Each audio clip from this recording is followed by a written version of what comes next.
Thank you for watching Ebony Ladies in the DR. I'm your host, Bridget. Bienvenidos a mi canal. Gracias por mirar. And welcome back to a little bit of Spanish with Bridget.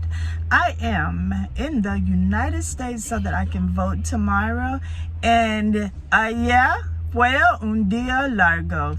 Yesterday was a long day. Ayer fue un día largo. Yesterday was a long day. So all of our flights were delayed, and the pilot came on and made the announcement that the flights were delayed due to a disturbance in Haiti with the airspace. So they were forced to route other ways because it wasn't safe to travel or get into that airspace. It was restricted.